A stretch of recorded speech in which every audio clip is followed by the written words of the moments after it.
Bismillah. InsyaAllah kita macam kuat sangat.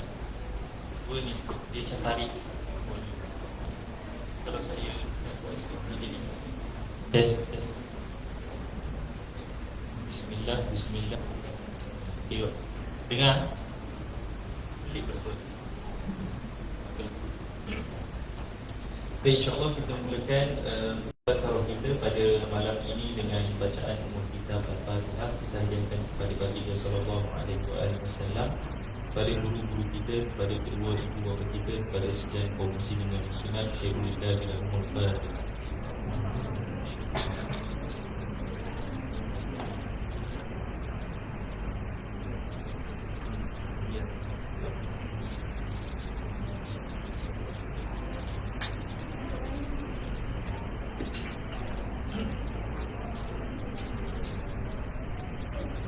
Bismillahirrahmanirrahim. Alhamdulillahirabbil alamin wa sallallahu wasallam ala sayyidina Muhammad wa ala alihi wa sahbihi ajma'in.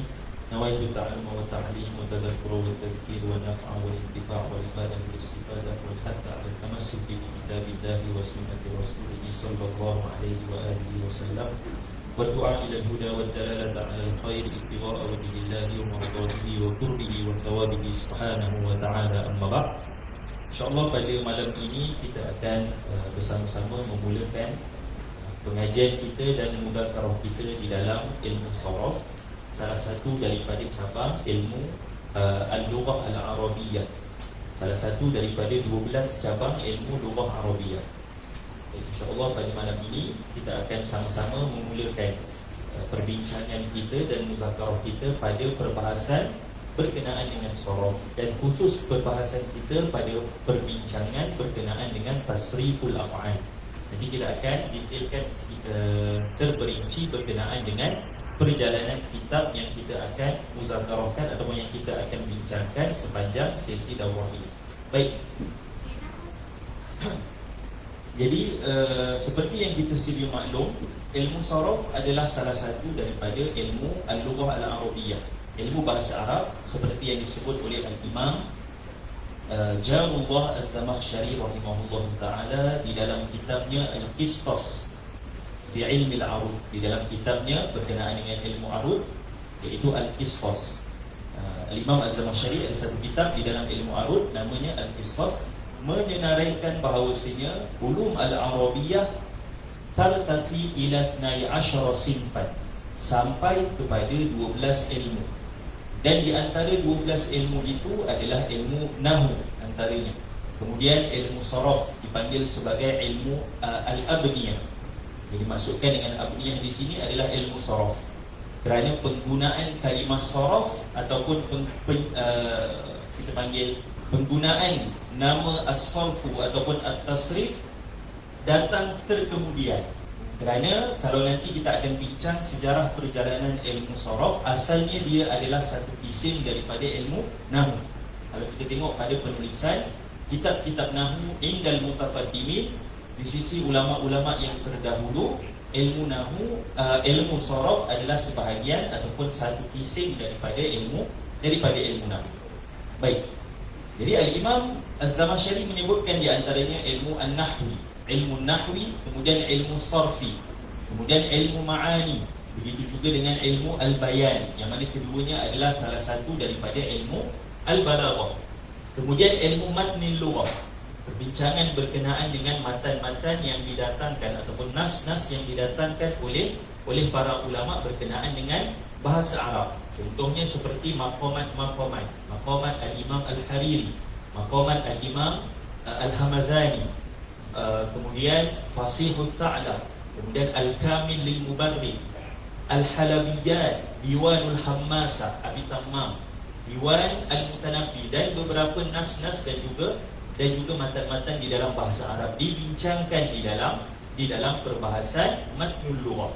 Kemudian kita akan jumpa di antara ilmu bahasa Arab adalah ilmu al-arud, perbincangan berkenaan dengan syair, bahar-bahar dan seterusnya.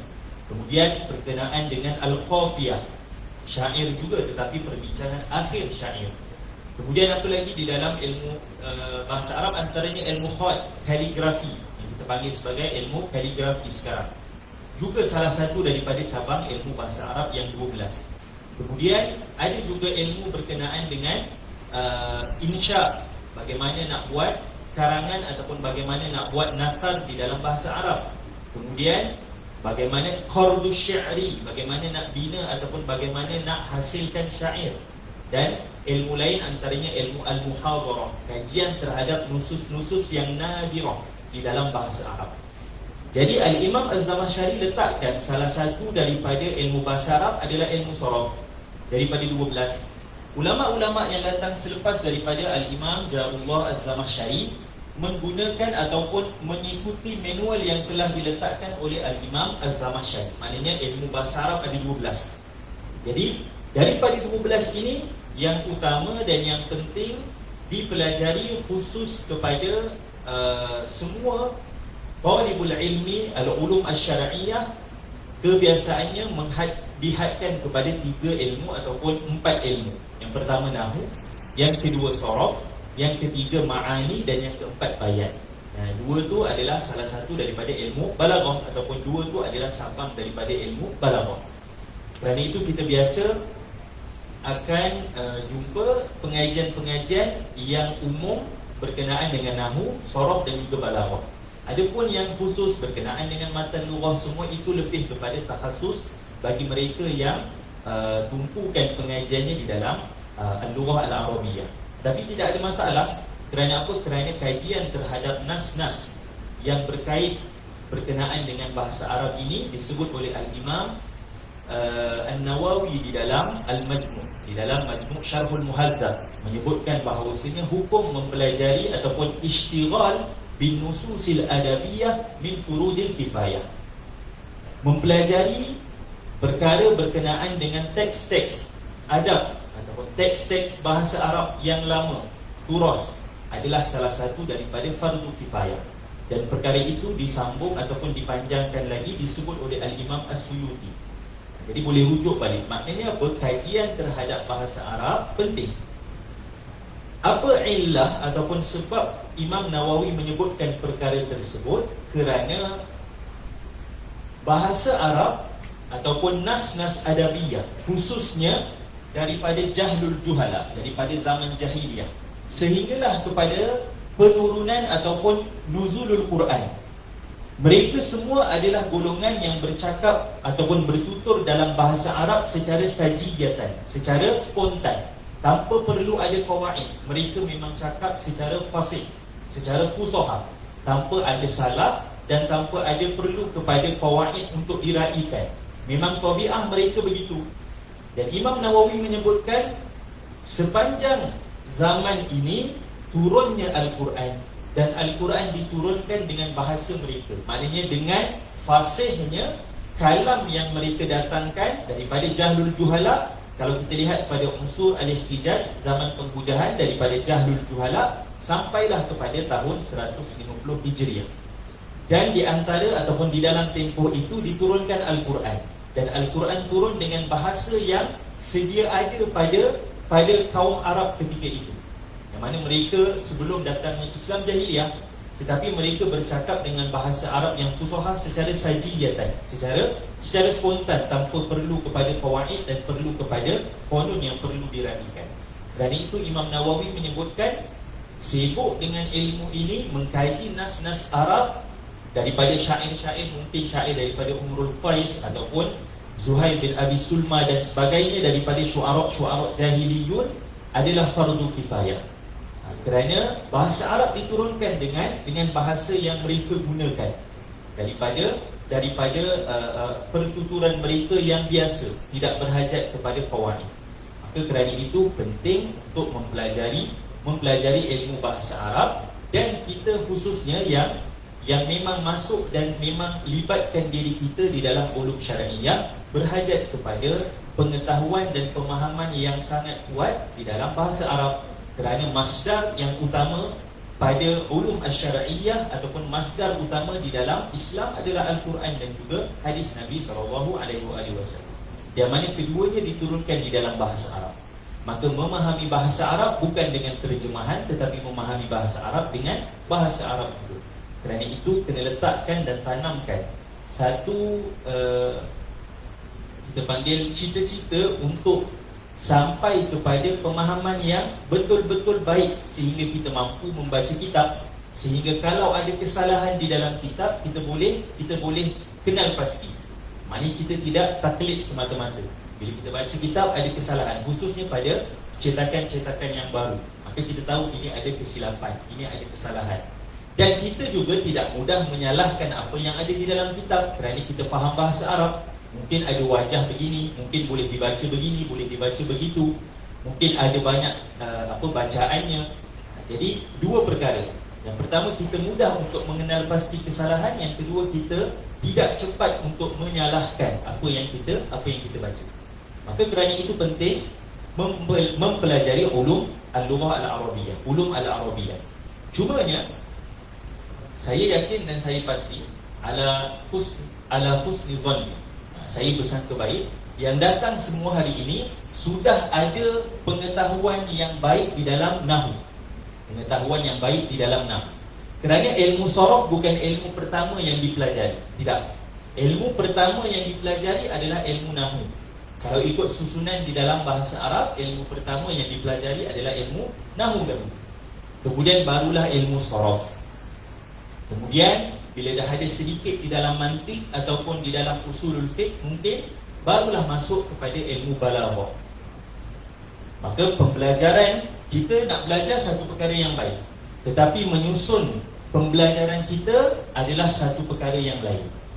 Mungkin kita boleh sampai kalau kita belajar sekaligus, tetapi payah ataupun susah, jauh perjalanannya.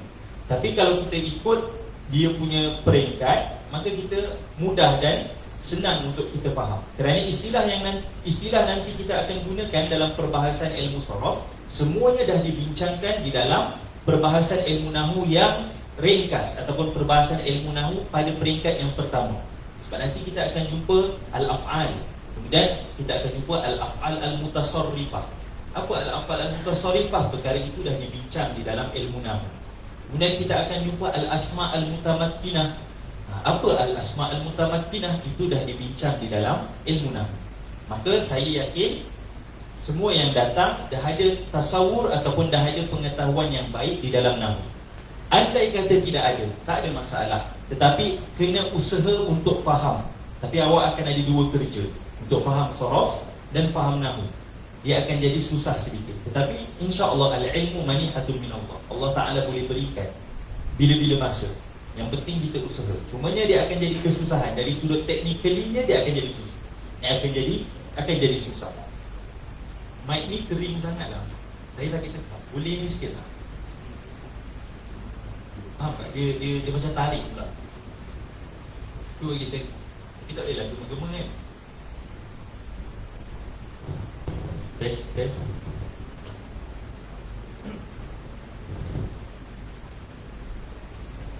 Bismillah. Okey. Ini dah okey sikit. Okey dah. Boleh. Baik. Balik semula kepada balik semula kepada perbincangan ilmu sharaf. Seperti yang sabit di dalam kitab-kitab adab, kitab-kitab sejarah bahasa Arab. Orang Arab memang bercakap secara spontan, fusahah di dalam bahasa Arab daripada zaman jahiliyah. Sampailah kepada zaman kemunculan Islam.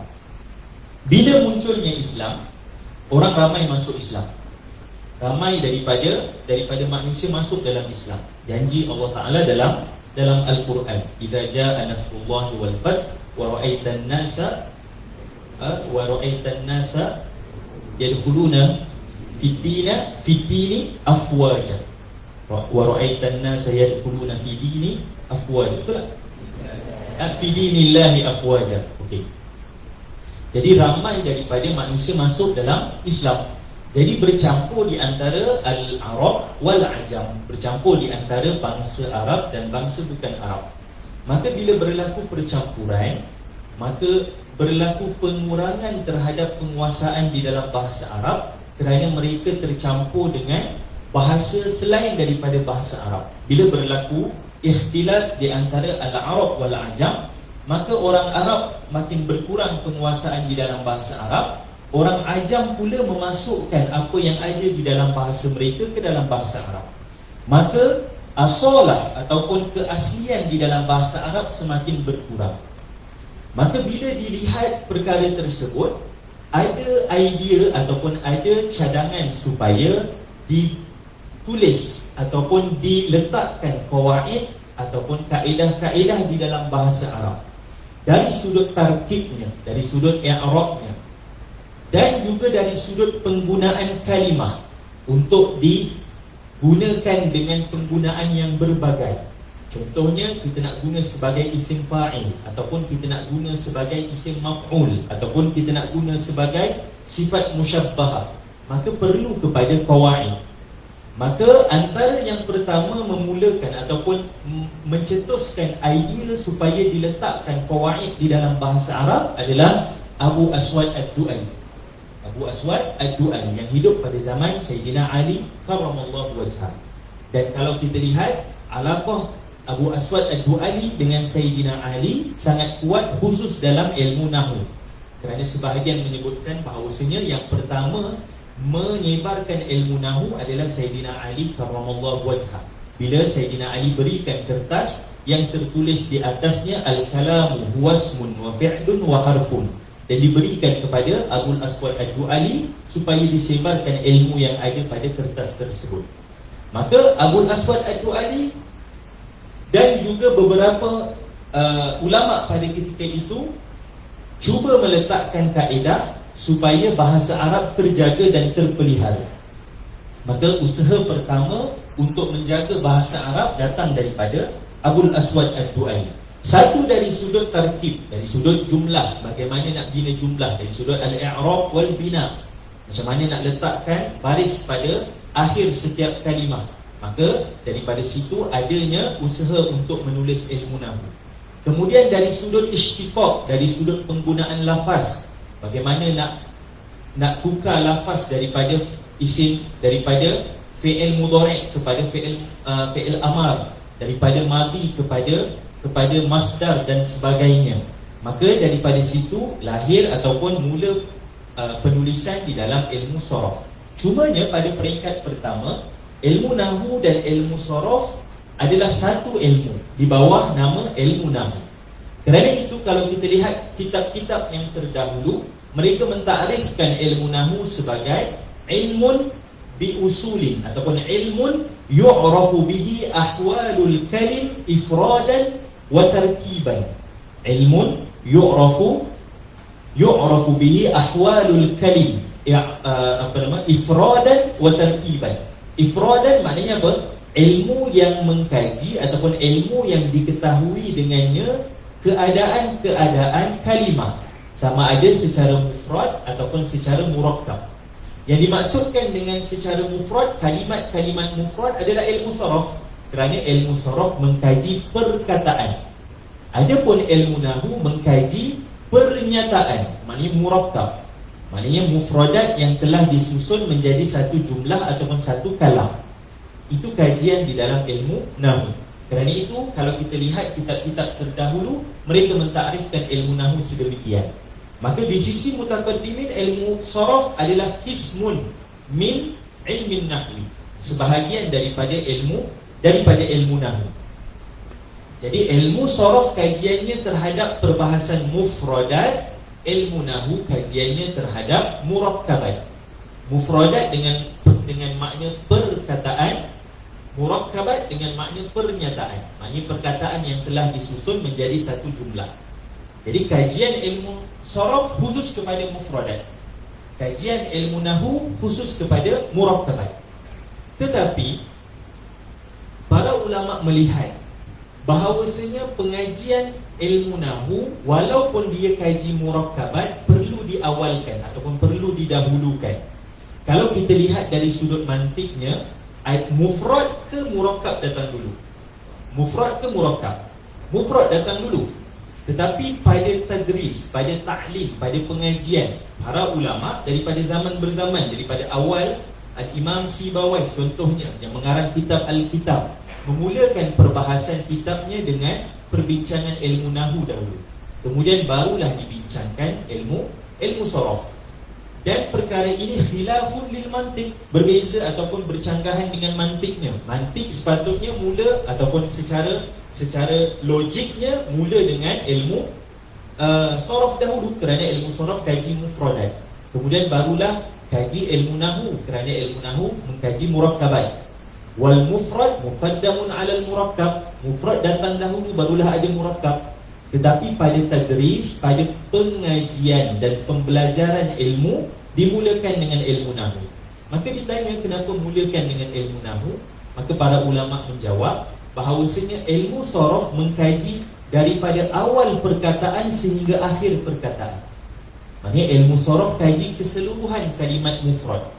Berbeza dengan nahu. Nahu hanya mengkaji ahwal awakhiril kalim, keadaan ataupun hal keadaan akhir kalimah sahaja.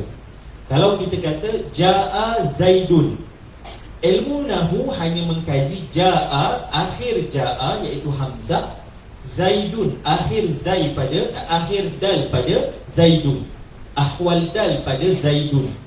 Hanya itu sahaja sudut kajian ilmu nahu. Berbeza dengan sorof. Sorof mengkaji keseluruhan. Jaa daripada jim sampai hamzah, zaidun daripada zai sampai dal. Maka kerana itulah para ulama mendahulukan perbahasan ilmu nahu berbanding ilmu sorof, kerana nahu hanya mengkaji satu perkara sahaja, iaitu ahwal awakhiril kalim. Tetapi ilmu sorof mengkaji keseluruhan kalimah. Maka perbahasannya panjang berbanding dengan ilmu nahu. Kerana itu dari sudut tadris, dari sudut pembelajaran, ilmu nahu didahulukan daripada ilmu sorof. Kerana itu kita sendiri pun, sebab itu saya sebutkan, yang datang hari ini mesti dah ada paling kurang basic dalam ilmu nahu. At least ajrumiyah tu dah ada dah.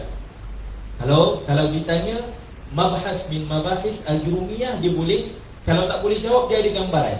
Maksudnya sudah ada maklumat yang baik di dalam ilmu nahu. Kerana apa? Kerana masalah nanti kalau kita tidak ada penguasaan yang baik di dalam ilmu nahu, bila masuk pada sorof, kita akan guna mustalahat yang diguna pakai dalam ilmu nahu. Dia akan jadi masalah sedikit. Maka kerana itu mesti ada penguasaan yang baik di dalam ilmu nahu. Baik. Jadi ilmu nahu dimulakan dahulu. Hatta kalau kita lihat semua kitab-kitab di dalam perbahasan, hatta di sisi mutaqaddimin yang menghimpunkan ataupun yang mencampurkan ilmu nahu dan sorof di dalam satu ilmu ataupun di dalam satu kitab, mereka akan mulakan dengan nahu dahulu, kemudian barulah sorof. Al-Imam Az-Zamakhsyari di dalam Al-Mufassal fi San'atil I'rab, Al-Mufassal fi San'atil I'rab, kitab Imam Zamakhsyari di dalam ilmu nahu dan sorof, memulakan perbahasan dengan nahu, kemudian barulah sorof. Hatta Al-Imam Ibn Malik di dalam Alfiyah mulakan perbahasan dengan ilmu nahu, kemudian akhir kitab baru dibincangkan ilmu sorof.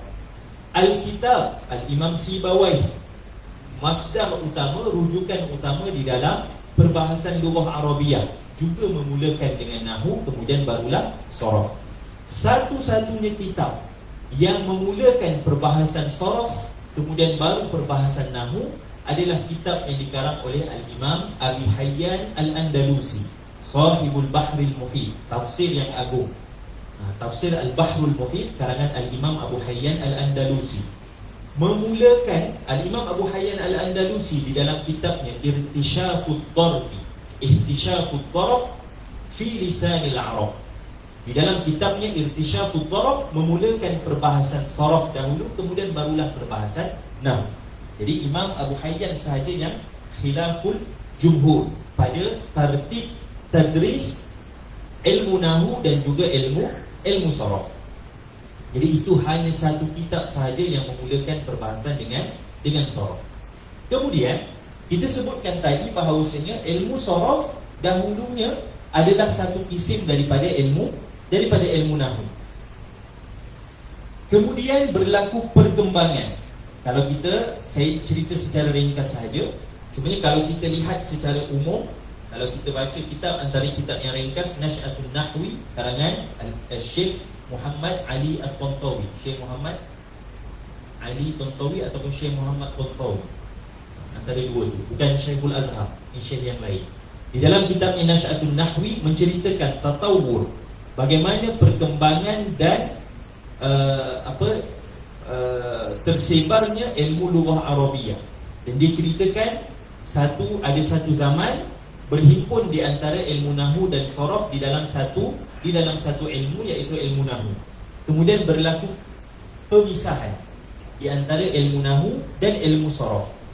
Dan awal kitab yang dijumpai yang tulis hanya khusus kepada ilmu sharaf sahaja, tanpa ada ilmu nahwu, adalah kitab At-Tasrif karangan Al-Imam Al-Mazini.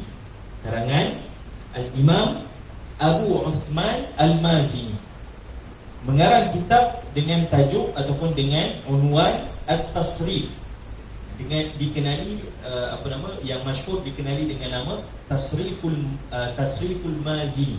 Tasriful Mazini. Al-Imam Al-Mazini mengarang kitab At-Tasrif, dan kitab itu khusus kepada ilmu sharaf sahaja. Jadi kitab pertama yang ditulis berpisahnya ilmu nahwu dan sharaf adalah kitab Abu Uthman Al-Mazini, iaitu At-Tasrif.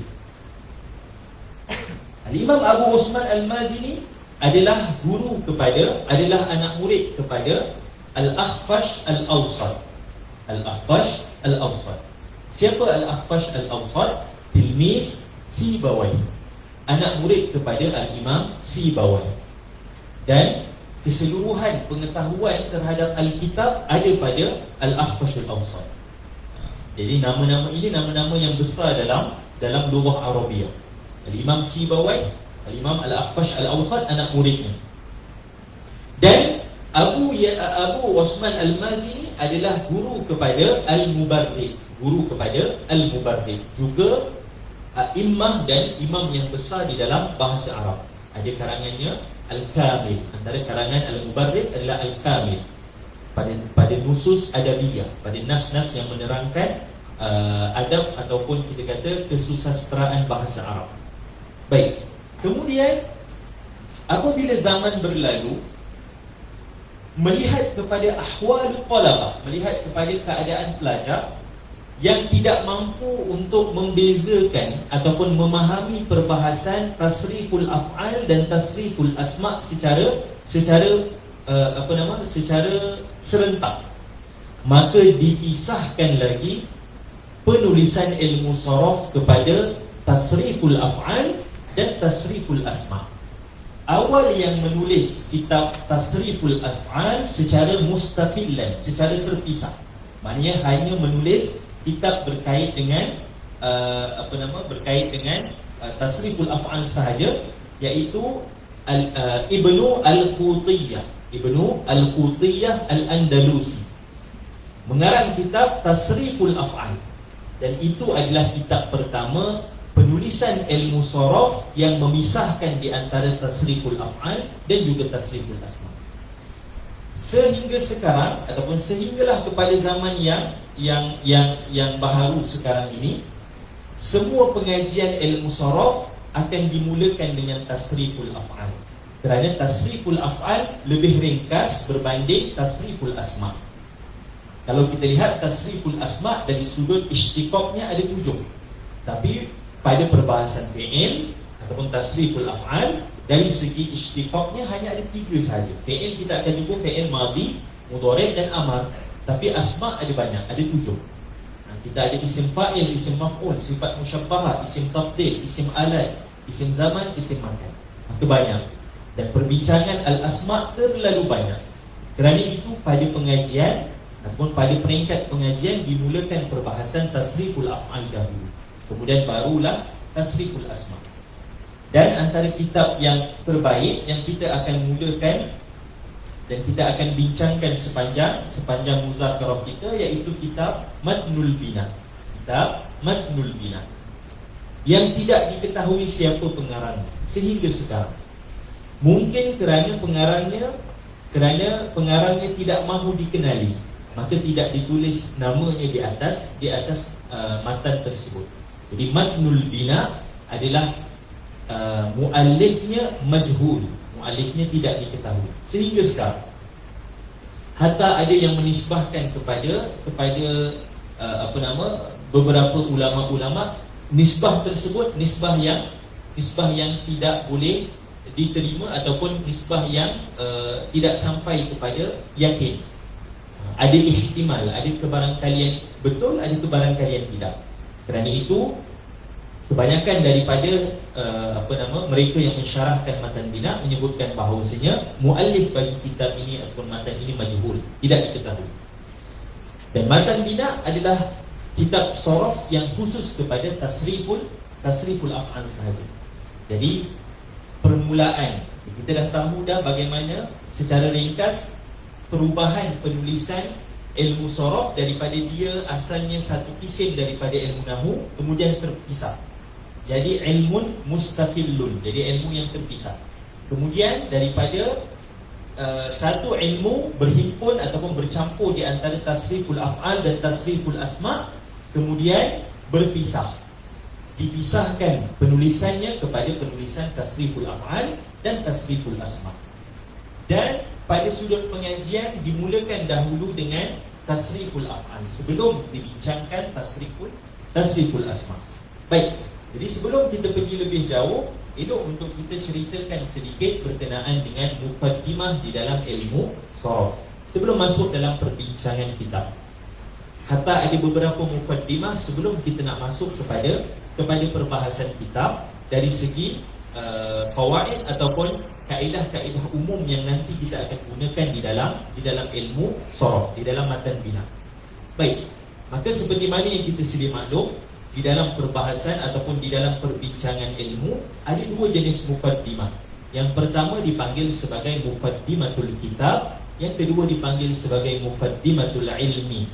Muqaddimatul kitab adalah ta'ifatun minal kitab, sebahagian daripada kitab. Contohnya contohnya di dalam kitab, kita ambil satu kitab, contohnya di dalam syarahan Al-Imam Ibn Hisham ke atas Qatrun Nada.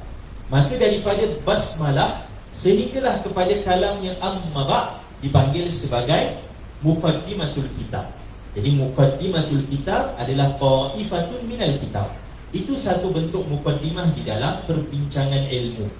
Hatta pada perbahasan muqaddimatul kitab terkandung di dalamnya ulumun kasir, ulumun kasirah. Di dalamnya terdapat banyak ilmu. Di sana ada sorof, di sana ada nahu, di sana ada balaghah, di sana ada mantik, di sana ada usulul fiqh dan seterusnya. Di sana ada kalam. Kalau dibincangkan basmalah bismillahirrahmanirrahim boleh disyarahkan dari sudut nahu, dari sudut i'rabnya. Boleh disyarahkan dari sudut tasrifnya. Isim daripada mushtaq daripada mana? Isim tu datang daripada mana? Kalimah itu. Maka itu perbincangan min jihatis sarfi. Kemudian bismillahirrahmanirrahim disyarahkan dari sudut tauhid, disyarahkan dari sudut balaghahnya, disyarahkan. Jadi basmalah boleh disyarahkan dengan keseluruhan ilmu yang ada. Kerana itu, dan basmalah adalah sebahagian daripada muqaddimatul kitab. Maka kerana itu kita akan jumpa dalam muqaddimatul kitab ulumun kasirah. Banyak sangat ilmu dibincangkan dalam muqaddimatul kitab. Itu satu jenis muqaddimah. Satu lagi muqaddimah yang ditambahkan oleh Al-Imam Sa'aduddin Taftazani di dalam kitabnya Mutawwal, syarah kepada Talkhisul Miftah, karangan Al-Imam Khatib Al-Syarbini, Al-Khatib Al-Qazwini, mengisyaratkan kepada pentingnya dibahaskan muqaddimatul ilmi sebelum masuk kepada perbincangan kitab ataupun perbincangan ilmu. Muqaddimatul ilmi yang kita kenal sekarang dengan nama Mabadi' Asyarah, prinsip-prinsip 10 di dalam ilmu, yang dihimpunkan oleh Al-Imam As-Saffan di dalam baitnya Inna mabadi kulli fannin asyarah al-haddu wal mawdu'u thumma as-samarah wa fadluhu wa nisbatun wal wadi' wal ismu al-istibdadu hukmu syari' masailun wal ba'du bil ba'd iktafa wa man daral jami' hadha syarafa. Jadi ada 10 mabadi' asyarah yang dipanggil sebagai muqaddimatul ilmi. Al-Imam Sa'aduddin Taftazani di dalam Mutawwal hanya mengisyaratkan kepada 3 yang penting, iaitu al-haddu, ta'rif, definisi ilmu yang kita nak pelajari. Yang kedua, al-mawdu', topik perbincangan, apa yang dikaji di dalam ilmu yang kita nak pelajari.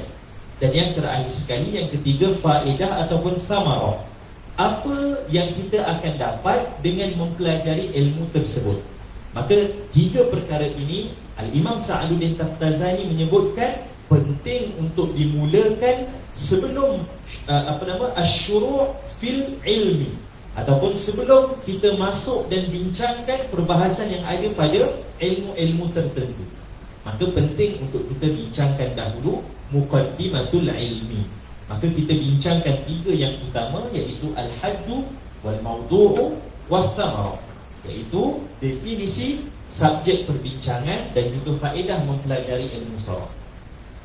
Maka ilmu saraf dikenali juga dengan ilmu tasrif. Kita akan guna ataupun kita akan jumpa dua istilah, as-sarfu dan juga at-tasrif. As-sarfu dan juga at-tasrif. As-sarfu wa at-tasrif lughatan bimakna at-tahwil wa at-taghyir. Boleh nampak as-sarfu ataupun at-tasrif lughatan bimakna at-tahwil wa at-taghyir. As-sarfu ataupun at-tasrif dari segi bahasa dengan makna at-tahwil ataupun at-taghyir. At-tahwilu atau at-taghyir. Contoh kita kata apa? Disebut oleh Ibnu Mandur di dalam Lisanul Arab, as-sarfu adalah raddu syai' ala wajhi ataupun raddu syai' an wajhihi. Raddu syai' an wajhihi disebut oleh Al-Imam Ibnu Mandur di dalam kitabnya, di dalam mu'jamnya Lisanul Arab, mu'jam yang agung, mu'jam yang perlu ada pada siapa yang nak ataupun yang mementingkan perbahasan berkenaan dengan mufradat dan nak mengetahui setiap satu makna bagi mufradat Arabiah. Maka disebut oleh Ibnu Manzur, as-sarfu adalah raddu syai' an wajhihi, kembalikan sesuatu kepada yang ataupun kembalikan sesuatu pada tempatnya, ala wajhihi, ini balikkan dia kepada tempat asalnya, as-sarfu. Maka bila kita balikkan sesuatu kepada tempat asalnya, berlaku apa? Taghyir dan tahwil. Berlaku taghyir dan tahwil. Begitu juga pada Quran Allah menyebutkan wa tasrifur riyah. Wa tasrifur riyah. Wa tasrifur riyah ay tahwil ataupun taghyir. Angin datang daripada timur, angin datang daripada barat, angin datang daripada utara, angin datang daripada selatan. Maka wa tasrifur riyah, berlaku taghyir dan tahwil.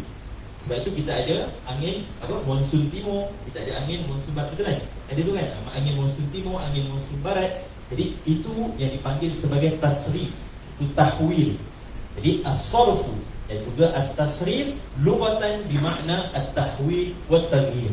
Dari segi bahasa dengan makna at-tahwil dan juga at-taghyir. Kemudian diguna pakai oleh, asalnya dia adalah masdar, as-sarfu dan juga at-tasrif. As-sarfu, sarafa, sarfun. Tasrif, sarrafa. Jadi asalnya sarrafa. Jadi asalnya adalah sarafa sahaja. Asalnya adalah sarafa. Kemudian didatangkan dalam bentuk kita panggil dalam bentuk mudha'af, dalam bentuk fi'il mudha'af, sarrafa. Sarrafa untuk bagi dalil apa? Untuk menunjukkan kepada taksir, untuk menunjukkan kepada banyak. Jadi diguna dua istilah ini. Kita akan jumpa dalam kitab-kitab bahasa Arab, sama ada digunakan as-sarfu ataupun digunakan at-tasrif. Dan kalau kita timbang kitab-kitab terdahulu, indal mutaqaddimin, mereka takdimkan lafaz at-tasrif. Sebab itu kitab pertama yang dijumpai pada memisahkan ilmu saraf, tajuknya apa? Tasrif, at-tasrif. Di Abi Osman Al-Mazini, namanya at-tasrif.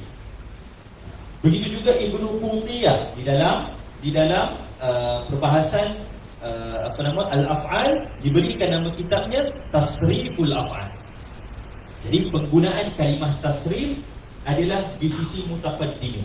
Maknanya semua yang datang sebelum daripada Al-Imam Ibn Malik, semua yang datang selepas daripada Al-Imam Ibn Malik, kembali, semua yang datang sebelum daripada Imam Ibn Malik, mereka menggunakan lafaz tasrif dalam kitab-kitab mereka untuk menunjukkan kepada makna ilmu sharaf. Tetapi yang datang selepas daripada Ibn Malik, jadi Ibn Malik last yang menggunakan lafaz tasrif. Selepas daripada Ibn Malik, kebanyakan daripada ulama-ulama bahasa Arab menggunakan lafaz as-sarfu dan mengambilnya daripada matan Imam Ibn Malik, iaitu Alfiyah. Ibn Malik menyebutkan wa harfun wa shibhuhu lupa tak? Dalam Alfiyah, siapa hafal Alfiyah? Wa harfun wa shibhuhu min as-sarfi bari wa ma siwahuma bi tasrifin hari. Wa harfun wa shibhuhu min as-sarfi bari, min as-sarfi. Jadi Imam Ibn Malik gunakan lafaz as-sarfu. Wa ma siwahuma bi tasrifin hari. Wa ma siwahuma bi tasrifin hari. Jadi dalam matan Alfiyah, Imam Ibn Malik gunakan kalimah as-sarfu. Maka ulama-ulama lughah yang datang selepas daripada Ibn Malik menamakan ilmu ini dengan ilmu as-sarf. Ilmu as-sarf. Tetapi sebelum daripada Ibn Malik, mereka gunakan lafaz at-tasrif. Dua-dua makna yang sama, tetapi ada setiap satu ada wajan. Yang menggunakan lafaz as-sarfu kerana mereka melihat as-sarfu ringkas, 3 perkataan je. Tiga perkataan, 3 huruf sahaja, dan ianya sepakat ataupun sama wazannya dengan nahwu. An-nahwu, as-sarfu. Jadi dua ilmu yang asalnya sama, maka digunakan lafaz as-sarfu. Adapun ulama-ulama terdahulu yang menggunakan lafaz tasrif kerana di dalam ilmu saraf terlalu banyak mufradat, terlalu banyak pertukaran dan perubahan pada mufradat, maka digunakan dengan wazan yang menunjukkan kepada makna banyak, iaitu sarrafa. Sarrafa yusarrifu tasrifan. Maka tasrif menunjukkan makna kasir, taksir. Maka kerana apa? Kerana isyarat kepada banyaknya mufradat di dalam bahasa Arab yang diubah-ubah penggunaannya ataupun diubah-ubah kita panggil binaannya untuk menunjukkan kepada makna-makna tertentu. Maka ala kulli hal, as-sarfu aw at-tasrif lughatan bi makna at-tahwil aw at-taghyir. Itu dari sudut bahasa. Baik, kemudian daripada sini dipindahkan lafaz ataupun dipindahkan kalimah as-sarfu dan juga at-tasrif yang asalnya dia adalah masdar. Daripada dia masdar, dijadikan sebagai nama kepada satu ilmu yang kita nak pelajari ini, iaitu ilmu sarf. Asalnya dia masdar, kemudian dipindahkan kepada nama. Jadi dia jadi nama. Asalnya dia masdar, kemudian jadi alamiah. Jadi alam, asalnya dia adalah isim masdar, kemudian dipindahkan dari sudut isti'malnya, dari sudut penggunaannya kepada makna satu ilmu yang khusus, iaitu asalnya daripada cabang daripada ilmu nama. Baik, jadi asalnya ataupun kita kata as-sarfu dan at-tasrif adalah masdar. Kemudian dipindahkan penggunaannya kepada menunjukkan kepada satu ilmu yang khusus, iaitu ilmu berkait dengan abniyatul kalim, berkait dengan binaan kalimah. Maka ini dari sudut bahasa ta'rif ataupun definisi ilmu, definisi as-sarfu dan juga at-tasrif.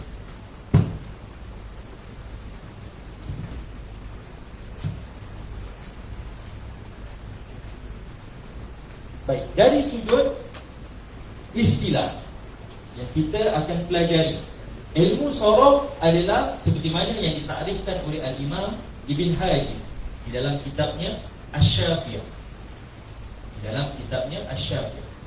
Disebutkan ilmu saraf ataupun ilmu tasrif adalah ilmun bi usuli tu'rafu biha ahwali abniyatil kalim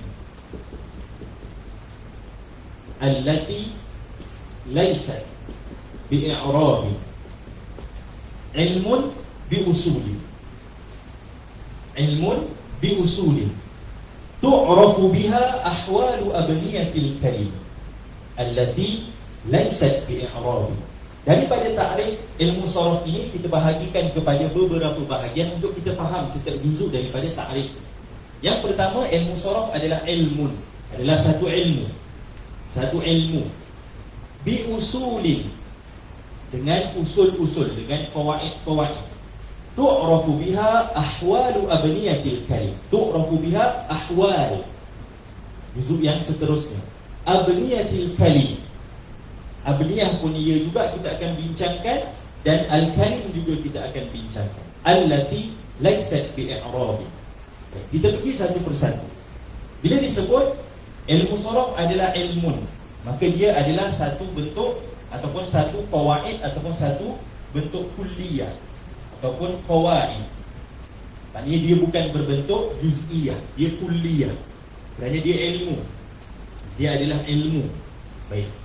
Kemudian biusuli. Al-usul, usul adalah jamak aslun. Yang dimaksudkan di sini adalah qanun ataupun qaidah. Qanun ataupun qaidah. Apa yang dimaksudkan dengan qanun ataupun qaidah? Amrun kulliyun yantabiqu. Amrun kulliyun yantabiqu kulla juz'iyyatihi. Amrun kulliyun yantabiqu kulla juz'iyyatihi.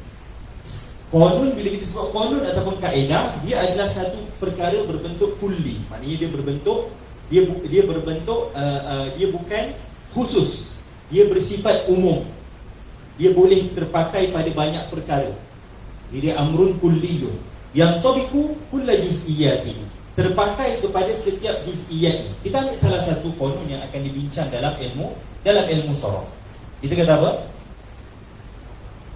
Al-ya'u idza taharrakat kullu ya'i kullu ya'in. Ini antara kaedah. Kullu ya'in idza taharrakat wan fatahat ma qablaha qulibat alifan. Kullu ya'in idza taharrakat wan fatahat ma qablaha qulibat alifan. Setiap ya jika dia berbaris dan sebelumnya berbaris atas, maka dia akan berubah menjadi huruf ya. Contohnya ba ya a. Jadi ini adalah qawaid. Ini adalah amrun kulliyun yang tabiqu kulla juz'iyatihi. Ba ya a, ya berbaris sebelumnya berbaris atas. Maka perkataan ini perlu ataupun perlu ditatbikkan kaedah yang kita sebutkan tadi. Maka baya'a jadi ba'a, baya'a jadi ba'a. Maka ini yang dipanggil sebagai amrun kulliyun, kaedah ataupun qanun ataupun usul. Qanun, usul ataupun kaedah. Apa lagi kaedah yang lain? Kita kata al-waw kullu wawin idza waqa'at baina aduwwatayn huzifat. Setiap huruf waw jika berada di antara dua musuh. Apa musuh huruf waw? Huruf waw, harokat yang sesuai dengan dia harokat apa? Harokat dhammah. Jadi musuh dia harokat apa? Kasrah dengan fathah. Jadi bila disebut setiap huruf waw jika berada di antara dua musuh ni, iaitu baris atas, sebelumnya baris atas, selepasnya baris bawah, atau sebaliknya. Tapi kebiasaannya sebelum baris atas, selepasnya baris bawah, maka dia akan dihazafkan. Contohnya apa? Wa'ada. Mudhari'nya apa? Yau'idu asalnya. wa'ada yaw'idu. Apa yang berlaku? Huruf waw waqa'at baina aduwataini, iaitu baris atas dengan baris bawah, maka dia akan dihazafkan, jadilah ya'idu. Jadi ini adalah amrun kulliyun yang tabiqu kulla juz'iyati, terpakai kepada setiap juz'iyatnya. Maka apa sahaja yang datang, maka akan kita panggil, akan diguna pakai kaedah-kaedah yang kita sebutkan. Jadi di dalam ilmu sorof ada kaedah-kaedah, antaranya yang kita sebutkan tadi. Contoh lain, kita kata kullu fi'lin ja'at ala, ataupun kullu fi'lin ja'a ala wazni fa'ula yadullu ala sifatin rasikhatin. Setiap fi'il yang datang dengan wazan fa'ula, maka menunjukkan kepada sifat tabiat tertentu seseorang, ataupun sifat yang berada pada diri seseorang, sifat dalaman, bukan sifat luaran. Maka itu adalah kaedah ataupun qanun yang ada dalam ilmu sorof. Kemudian contoh lain, semua fi'il yang datang dengan mudhari' fa'ila, maka semua fi'il yang datang madinya fa'ila, maka mudhari'nya mestilah yaf'alu. Maka itu kaedah. Maka kalau kita kata alima ya'lamu, syariba yashrabu, maka terpakai pada setiap juz'iyat. Itu yang dimaksudkan dengan usul ataupun qanun dan juga kaedah. Amrun kulliyun yang tabiqu kulla juz'iyat.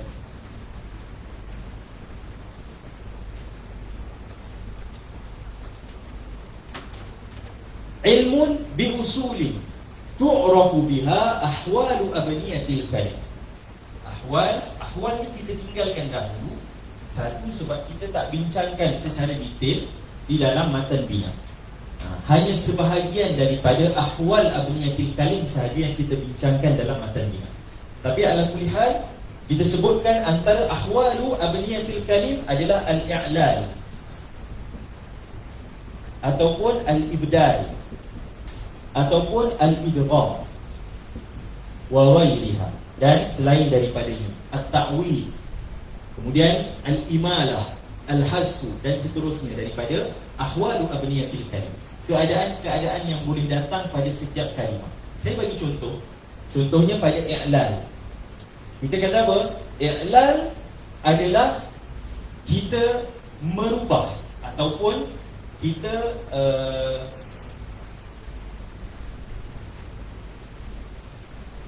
kita merubah huruf, sama ada dengan kita tukar sesuatu huruf, sama ada dengan kita buang huruf tersebut, ataupun kita pindahkan harakatnya, ataupun kita matikan dia, kita sukunkan dia.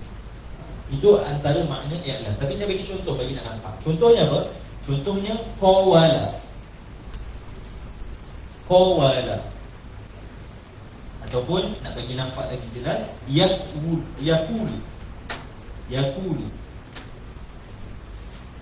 Asal yaqulu apa dia? Yaqulu. Maka apa yang berlaku di sini? Berlaku al-i'lal bil iskan. I'lal bil iskan, iaitu berlaku perubahan ahwal huruf. Nampak? Perubahan bukan perubahan huruf, tapi perubahan ahwal huruf kepada ahwal yang baru, kepada hal yang baru. Iaitu apa? Antara waw huruf sakit, waw huruf illah ke huruf sihah? Huruf illah, huruf yang sakit. Qaf huruf sihah, huruf yang sihat. Jadi harokat berhak pada yang mati ke berhak pada yang sihat? Berhak pada yang sihat. Maka dipindahkan harokat waw kepada harokat huruf yang sihat. Maka bila dipindahkan harokat, waw akan jadi sukun. Maka jadilah yaqulu. Jadi ini antara ahwal yang ada di dalam binaan kalimah. Ini kita panggil sebagai ahwalu abniyatil kalim. Cuma kita tak terang detail kerana pada permulaan ataupun pada perbincangan di dalam matan bina tidak ditafsirkan perkara ini. Tapi sebab perbahasan i'lal dan ibdal adalah perbahasan yang panjang di dalam ilmu sorof, kerana itu tidak didatangkan dalam matan bina. Dan matan bina adalah ilmu yang khusus kepada tasriful af'al, tidak berkait dengan tidak berkait dengan binaan ataupun tidak berkait dengan kita panggil perbincangan yang panjang. I'lal dan ibdal banyak nanti kita akan jumpa dalam isim. Ibdal contohnya sama'un. Asalnya apa? Sama'un. Jadi ibdal ni adalah taghyiru harfin ataupun ibdalu harfin bi harfin akhar. Tukar huruf dengan huruf yang lain. Contohnya tukar waw kepada huruf hamzah. Sama'un jadi sama'un. Sama'un jadi sama'un. Maka ini antara yang dibincangkan dalam ibdal. Tapi kita tak terang detail kerana perbincangan ini perbincangan yang level yang kedua ataupun peringkat yang seterusnya pada perbahasan ilmu sorof. Baik, idgham nanti kita akan jumpa dalam kitab. Akhir kitab Matan Bina, perbincangan yang dibincangkan adalah idgham. Jadi satu-satunya ahwal yang dibincangkan dalam Matan Bina adalah idgham sahaja. Nanti kita akan jumpa dan sampai pada perbahasan. Baik, itu adalah ahwal abniyatul kalim. Baik, yang dimaksudkan dengan al-abniyah, yang dimaksudkan dengan abniyah, abniyatul kalim. Abniyah adalah jamak kepada bina, jamak kepada bina. Baik, di dalam ilmu sharaf yang dimaksudkan dengan abniyatul kalim apa dia? Yang dimaksudkan dengan abniyatul kalim, yang ini kena hafal sebab kita akan guna sepanjang perbahasan ilmu sharaf, dan dia adalah antara perbahasan penting dalam ataupun perbahasan utama di dalam ilmu sharaf. Abniyah adalah jamak kepada bina. Yang dimaksudkan dengan bina adalah ibaratun an adadi hurufil kalimah, ataupun ibaratun an adadi hurufil murattabah, an adadi al-hurufi al-murattabah wa harakatuha al-mu'ayyanah wa sakanatuha ma'atibari al-huruf az-za'idah wal asliyah kullun fi mawdi'ihi. Tak nampak? Saya padam ni asalnya.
Baik, yang dimaksudkan dengan abniyatul kalim adalah ibaratun an adadil hurufil murattabah wa harakatuha al-mu'ayyanah wa sakanatuha ma'tibaril hurufil asli hurufil zaidati wal asliyati kullun fi mawdi'i. Yang dimaksudkan dengan abniyatul kalim ataupun abniyatul kalimah ataupun bina'ul kalimah adalah satu ibarat ataupun satu perkara yang terhimpun padanya susunan huruf-huruf yang tertentu ataupun huruf-huruf yang tersusun. Maknanya dia adalah gabungan ataupun bilangan huruf-huruf yang tersusun, kemudian baris yang tertentu, sama ada depan, atas atau sama ada dhammah, fathah ataupun kasrah. Wasakanatuha ataupun sukun. Ma'atibar, dengan diambil kira juga adakah huruf tersebut huruf asliyah ataupun huruf zaidah. Setiap satu daripadanya duduk pada tempatnya. Contoh, kita kata daraba.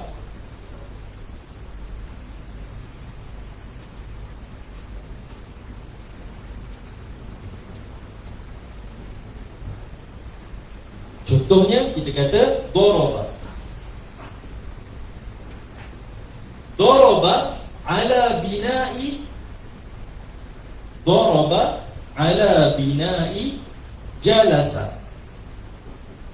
Baik. Kita kata daraba ala bina'i jalasa. Baik. Bina'ul kalimah apa dia? Ibaratun an adadil huruf. Baik. Daraba ada berapa huruf? Ada 3. Dad, ra dan ba. Wa harakatuha al-muayyanah. Dad berbaris atas, ra berbaris atas, ba berbaris atas. Wa sakanatuha tidak ada sukun. Ma'tibaril hurufiz zaidati wal asliyah. Dad, ra dan ba semua adalah huruf asliyah. Kullun fi mawdi'ihi. Setiap satu duduk pada tempatnya. Baik. Kita kata daraba ala bina'i jalasa. Baik. Jim, lam, sin. 3 huruf juga. Jim berbaris atas, lam berbaris atas, sin berbaris atas. Sama seperti daraba. Kemudian jim, lam dan sin ketiga-tiganya adalah huruf asliyah. Maka ini yang dimaksudkan dengan abniyatul kalim. Yang pada peringkat pertama. Ini yang dimaksudkan dengan bina'ul kalimah, iaitu melihat kepada bilangan huruf yang tersusun, kemudian baris dan sukunnya. Tengok juga pada asliyah dan zaidah pada huruf. Setiap satu duduk pada tempatnya. Baik. Kita kata daribun. Daribun. Daribun. Baik. Ada berapa huruf? Ada 4 huruf. Kita kata daribun ala bina'i jalisun. Daribun ala bina'i jalisun. Maka di sini kita kata apa? Dad berbaris atas. Kemudian ada alif. Dan alif ni tambahan ke asal? Tambahan. Dia bukan huruf asal. Kerana apa? Kerana dia gugur pada sebahagian tasrif. Maksudnya dia tidak wujud ketika madu. Maka dia bukan asliyah. Kerana huruf asliyah dia tidak akan gugur pada tasrif ataupun pada perubahan-perubahan penggunaan, melainkan ada illah sahaja. Kalau dia tidak ada illah, maka dia tak akan dibuat. Itu adalah dhabit bagi huruf asliyah. Nanti kita akan bincangkan. Baik. Daribun ala bina'i jalisun. Baik. Daribun. Baik. Jalisun. Maka alif juga ditambah di antara jim dan lam, seperti mana ditambah pada dad dan ra. Maka boleh kita kata daribun ala bina'i jalisun, ada di hurufil murattabah wa harakatuha al-muayyanah wa sukunuha wa sakanatuha ma'tibaril hurufiz zaidati wal asliyah kullun fi mawdi'i. Baik. Contohnya kalau saya kata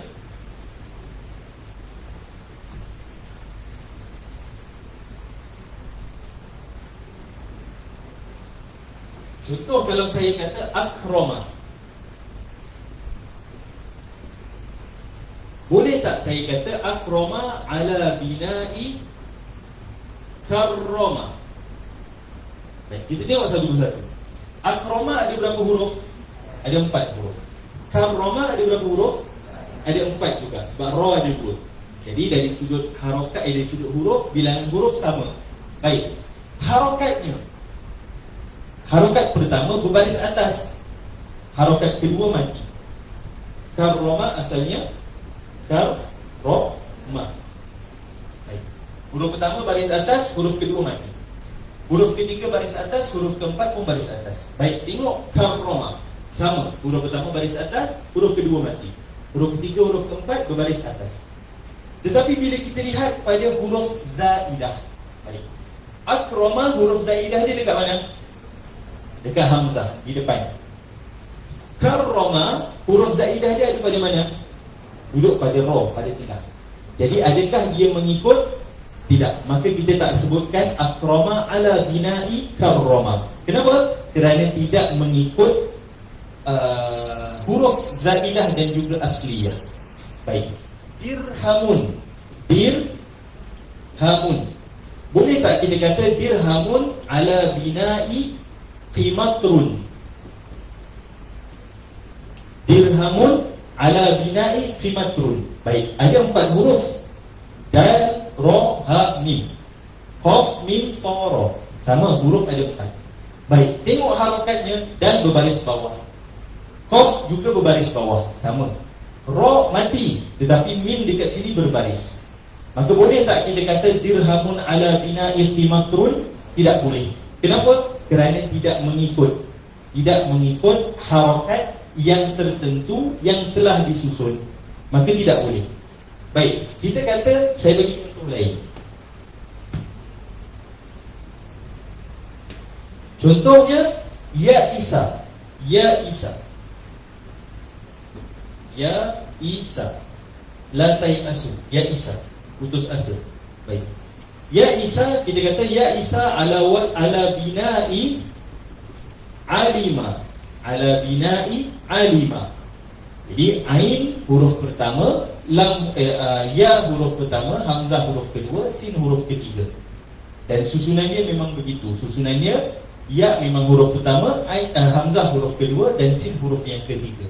Kemudian huruf yang tengah-tengah berbaris bawah. Alima begitu juga. Maka kita boleh kata Aisa ala bina'i alima. Kemudian kalimat Aisa boleh diterbalikkan pada susunan hurufnya. Juga dibaca dengan Aisa. Aisa.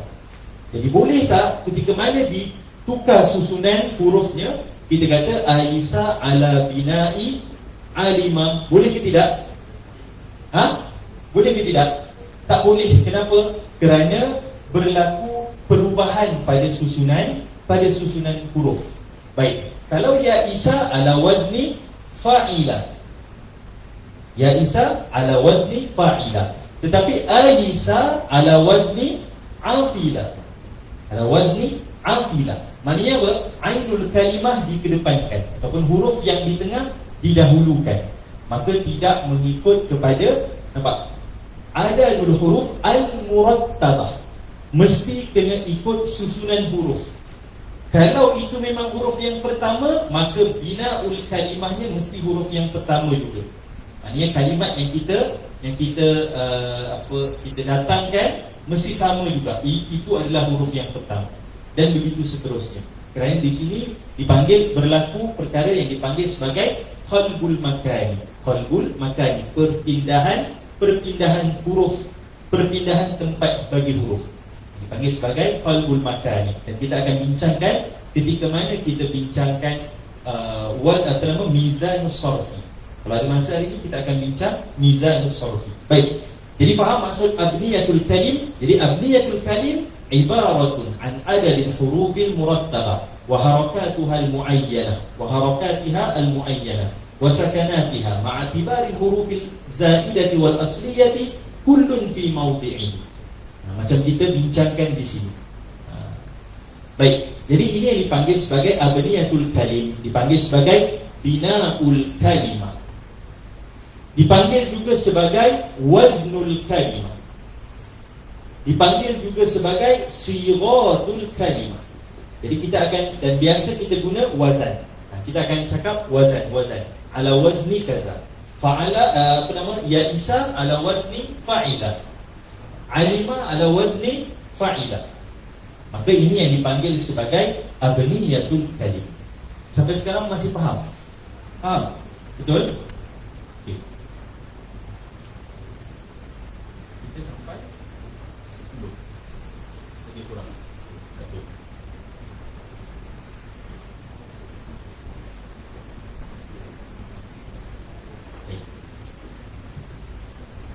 Sekarang kita dah tahu takrif bagi ilmu, sebahagian daripada takrif ilmu sarf. Ilmun bi usulin tu'rafu biha ahwalu abniyatil kalim allati laysat bi i'rabin.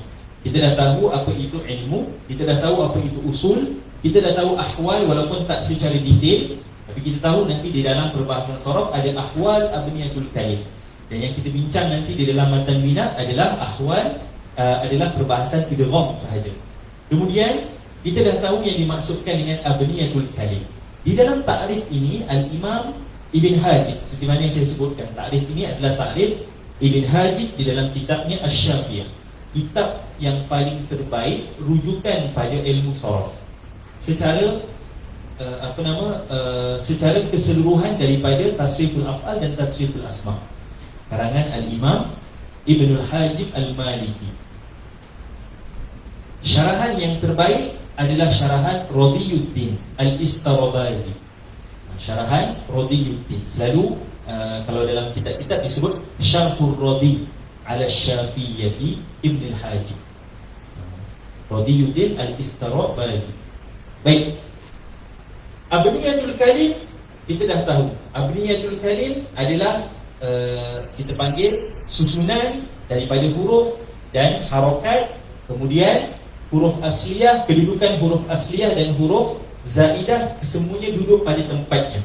Maka itu yang dipanggil sebagai abniyatul kalim. Dipanggil juga sebagai sirah, dipanggil juga sebagai wazan, dipanggil juga sebagai mizan, dipanggil juga sebagai zina dan seterusnya. Tapi biasa dan masyhur kita gunakan wazan, wazan kalimah, wazan kalimah.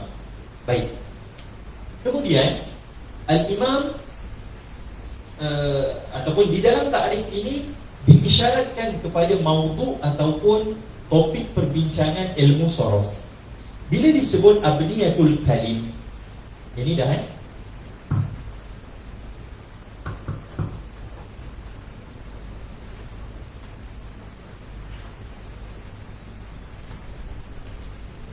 bila disebut abniyatul kalim, al-kalim, al-kalim adalah jamak kepada kalimah, mufradnya adalah kalimah. Macam dalam Alfiyah disebutkan apa? Kalamuna lafzun mufidun kastakin wasmun wa fi'lun summa harfunil kalim wahiduhu kalimatun wa qawlu'am wa kalimatun biha kalamu qaddu'am. Jadi kalim adalah jamak kepada kalimah, wahiduhu kalimatun. Imam Ibn Malik menyebutkan wahiduhu kalimatun. Jadi kalim adalah jamak taksir, jamak taksir kepada kalimah. Kalimah ada jamak lagi satu, jamak muannas salim, kalimat. Kalimat jamak muannas salim. Tapi kalim adalah jamak taksir bagi kalimah. Baik, bila disebut kalimah, bila disebut abniyatul kalim, adakah semua di dalam bahasa Arab ada berapa jenis kalimah? Ada 3. Sama ada isim ataupun fi'il ataupun huruf. Isim, fi'il ataupun huruf.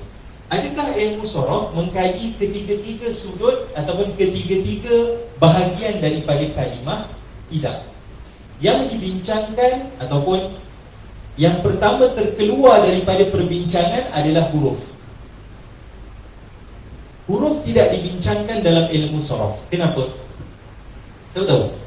Kenapa huruf tak dibincang dalam ilmu sorof? Kerana kesemua huruf mabni. Al-huruf dalam ilmu nahwu kita bincang al-hurufu kulluha mabniyatun. Maka bila semua huruf mabni, maka tidak ada perbincangan ilmu sorof. Apa makna bina? Ma yalzamu halatan wahidatan. Dia hanya melazimi satu keadaan sahaja. Maka bila dia sendiri melazimi satu keadaan sahaja, dia boleh terima perubahan ke? Tak boleh. Bila tak boleh terima perubahan, tidak boleh terima ilmu sorof. Kerana sorof adalah tahwil wa taghyir, perubahan dan pertukaran. Maka dia tak boleh terima ilmu sorof. Maka huruf terkeluar daripada awal. Baik, kita berbagi isim dan fi'il. Adakah kedua-dua isim dan fi'il secara keseluruhan dibincang di dalam ilmu sorof? Tidak juga. Kenapa? Baik, kerana seperti yang kita bincangkan dalam ilmu nahwu, isim terbahagi kepada 2. Isim terbahagi kepada dua bahagian. Al-ismu ada 2 bahagian. Isim yang pertama dipanggil sebagai isim mutamakkin. Isim yang kedua dipanggil ghairu mutamakkin. Apa makna isim mutamakkin? Apa makna al-asma' al-mutamakkinah? Al-mu'rabat. Yang kita bincang dalam ilmu sharaf, ilmu nahwu, al-mu'rabat. Apa makna al-mu'rabat? Kalimat isim yang boleh terima i'rab. Apa makna dia boleh terima i'rab? Dia boleh berubah-ubah. Dia tidak melazimi satu keadaan sahaja. Maka yang dimaksudkan dengan al-ismul mutamakkin adalah al-mu'rab. Baik, ghair mutamakkin adalah lawan kepada mu'rab, iaitu mabni. Baik, kita kata huruf ditolak kerana dia mabni sahaja, maka begitu juga dengan isim ghair mutamakkin. Bukan perbincangan ilmu sharaf, bukan perbincangan ilmu sharaf kerana dia mabni. Dia melazimi satu keadaan sahaja. Maka pada taksim isim ataupun pada bahagian isim, yang dibincangkan dalam ilmu sharaf hanyalah isim mutamakkin sahaja. Tidak melihat kepada amkan atau ghair amkan, hanya lihat kepada adakah dia mutamakkin atau ghair mutamakkin, adakah dia mu'rab ataupun dia mabni. Maka perbincangan ilmu sharaf pada isim hanya pada al-asma' al-mutamakkinah. Baik. Fi'il juga begitu.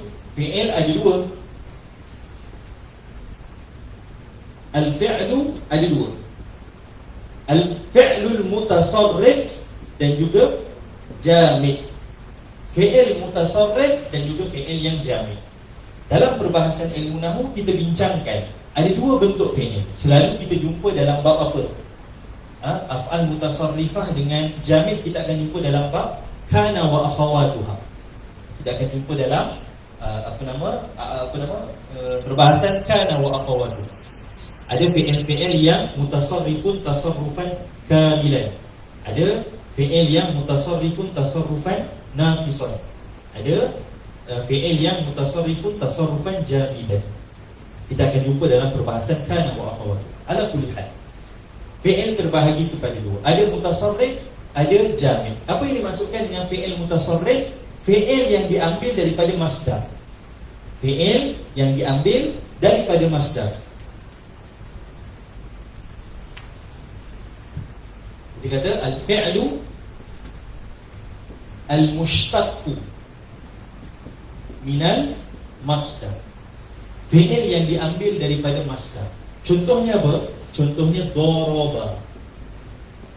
Daraba diambil daripada mana? Ad-darbu. Daraba diambil daripada ad-darbu. Kerana dalam perbahasan hatta perbincangan ini juga kita jumpa dalam ilmu nahwu, iaitu apa? Iaitu aslul ishtiqaq. Asal ishtiqaq. Asal bagi setiap kalimah apa dia? Al-masdar. Asal bagi setiap kalimah adalah masdar. Asal bagi setiap kalimah adalah masdar. Maknanya apa? Kalau kita jumpa fi'il madhi contohnya, asal dia adalah masdar. Jadi daraba asalnya adalah ad-darbu. Daraba mushtaqqun min ad-darbi. Daraba mushtaq daripada kalimah ad-darbu.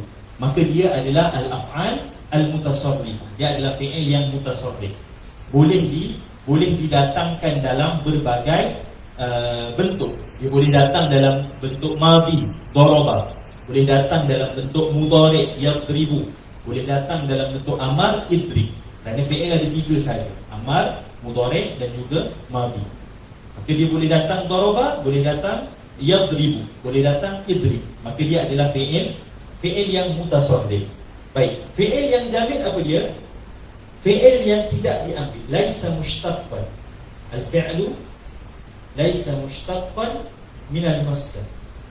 Dia bukan fi'il yang diambil daripada masdar. Dia datang bersendirian sahaja. Dia hanya ada satu hadas ataupun hanya ada satu zaman sahaja. Dia melazimi satu zaman sahaja. Contohnya apa? Contohnya laisa. Laisa adalah fi'il. Betul? Laisa min akhawat kana. Dan dia adalah fi'il. Sebab semua akhawat kana adalah fi'il. Baik. Dia adalah fi'il. Baik. Kemudian dia fi'il apa? Laisa fi'il apa? Fi'il madhi. Baik, kita jumpa tak mudhari' dan amar dia? Ada tak laisa yalisu? Ada? Tak ada. Ilyas, tak ada. Dia punya amar dia jadi Ilyas, tak ada. Jadi fi'il ini dipanggil sebagai fi'il jamid. Kenapa jamid? Apa makna jamid? Apa makna jamid? Apa makna jamid? Jumud apa makna jumud? Keras. Maknanya dia tak boleh berubah. Dia satu saja. Sama juga pada fi'il jamid. Fi'il jamid dia tak boleh tukar kepada fi'il yang lain. Kalau dia datang dalam bentuk madhi selama-lamanya. Dia tidak ada mudhari' dan dia tidak ada amar. Baik, jadi laisa adalah fi'il yang melazimi madhi sahaja. Ada fi'il yang melazimi amar sahaja. Contohnya apa? Contohnya had. Had, bagi tu kan? Had. Ataupun ta'al. Ta'al juga adalah fi'il amar, tapi tidak ada madhi dan tidak ada mudhari'. Dia hanya datang dalam bentuk amar sahaja. Kemudian fi'il yang datang hanya mudhari' sahaja. Contohnya yahitu. Yahitu bermakna yasihu, iaitu apa kita panggil apa? Kalau orang nangis jerit tu kita panggil apa? Meraung. Yahitu, dia hanya datang dalam bentuk mudhari' sahaja. Hatta sebahagian menyebutkan walaupun ada madhi dan amarnya, tetapi madhi dan amarnya lam yusma'. Apa makna lam yusma'? Tidak didengar pada unsur al-ihtijaj. Dalam bahasa Arab kita ada zaman penghujahan. Kita sebutkan tadi. Zaman penghujahan maknanya semua kalam-kalam Arabiah ataupun semua perbahasan ilmu lughah Arabiah dikumpulkan pada zaman tersebut. Maknanya kajiannya tertumpu pada zaman itu sahaja untuk menghasilkan satu kaedah. Sebab last kali kita akan lihat ilmu nahwu ataupun ilmu saraf ataupun ilmu balaghah dikaji dengan menilai dan mengkaji setiap daripada nas-nas ataupun teks-teks yang ada pada usul al-ihtijaj pada zaman penghujahan.